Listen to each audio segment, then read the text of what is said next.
alaika ya Rasulullah. Assalamu alaina wa ala ibadillahi salihin. Assalamualaikum jami'an warahmatullahi wabarakatuh. Hikmah tangisan anak. Ketahuilah, wahai mufadhol, hikmah tangisan anak. Ketahuilah bahwa di dalam otak anak terdapat cairan. Jika cairan itu tidak dikeluarkan, maka akan menyebabkan akibat yang fatal dan penyakit yang parah, berupa kehilangan penglihatan dan sebagainya. Tangisan mengalirkan cairan itu dari kepala sehingga akibatnya adalah badannya menjadi sehat dan penglihatannya normal. Nah, sini kita ketahui bahwa tangisan seorang bayi itu sebenarnya dibutuhkan untuk kesehatan.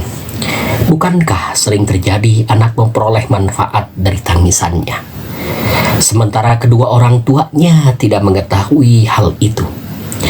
Mereka berusaha untuk mendiamkan dan menenangkan anaknya ketika sakit agar tidak menangis.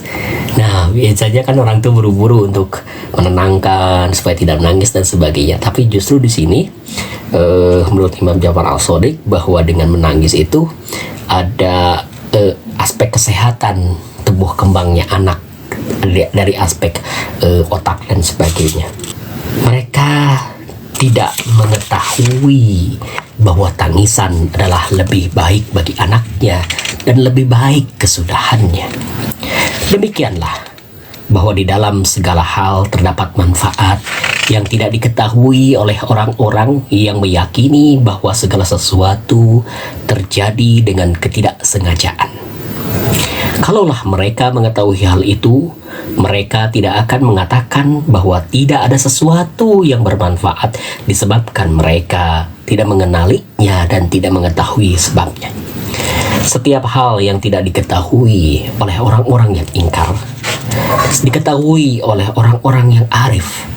Nah, kita ketahui bahwa di sini kita diberitahu bahwa yang tidak diketahui oleh orang-orang yang ingkar, mungkin ini kaum ateis atau zindik atau dakhriyun, pada dasarnya yang tidak diketahui oleh orang lain ada diketahui. Biasanya diketahui oleh orang-orang yang arif. Di sini orang arif itu orang yang punya pengetahuan, yang punya pengetahuan mendalam, atau misalkan yang diketahui seseorang belum tentu diketahui oleh yang lain itu.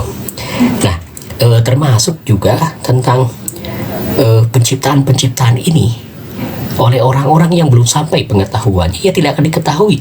Tapi oleh orang-orang yang sudah sampai pengetahuannya, penyelidikan, penelitiannya, dia akan mengetahui.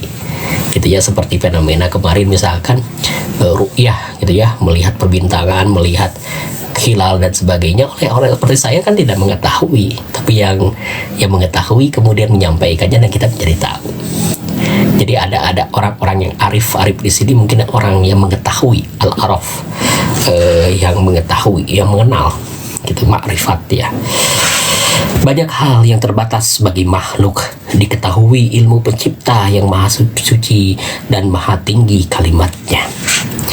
Adapun air liur yang keluar dari mulut anak, maka itu adalah keluarnya cairan yang jika dibiarkan di dalam tubuhnya niscaya menyebabkan hal yang sangat berbahaya. Jadi kalau air liur yang anak itu, kadang-kadang kan anak kecil bayi suka air liur itu kalau tidak keluar itu menjadi sesuatu yang bahaya. Seperti orang yang engkau lihat dipenuhi cairan, maka akibatnya adalah kebodohan, kegilaan dan sebagainya, berupa penyakit-penyakit yang mematikan seperti kelumpuhan, perot mulut dan lain-lain. Maka Allah menjadikan cairan itu keluar melalui mulut anak ketika masih kecil agar ia tetap sehat ketika mencapai usia dewasa. Terima kasih, di sini Ardiansah sudah bergabung. Allah memuliakan ciptaannya dengan sesuatu yang tidak mereka kenali. Allah memuliakan ciptaannya dengan sesuatu yang tidak mereka kenali dan menaruh kasihan pada mereka dengan sesuatu yang tidak mereka ketahui. Kalaupun mereka mengetahui nikmatnya kepada mereka, niscaya hal itu akan melalaikan mereka dari kemaksiatan kepadanya yang tiada henti. Maha suci Dia.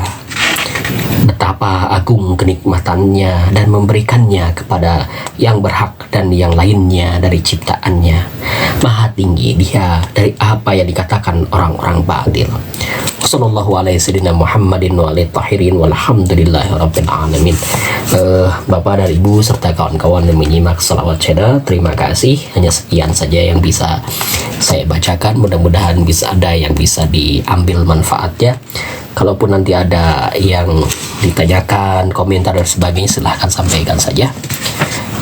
Nanti bisa di elaborasi, dijawab, dan ya mungkin juga hal-hal yang terkait dengan buku ini mungkin ya. Oke, terima kasih. Aku qouli hada wa astaghfirullah li wa lakum wa ma taufiqi illa billah, alaihi tawakkaltu wa ilaihi unib. Assalamualaikum warahmatullahi wabarakatuh. Allahumma shalli ala sayyidina Muhammad wa ala ali sayyidina Muhammad.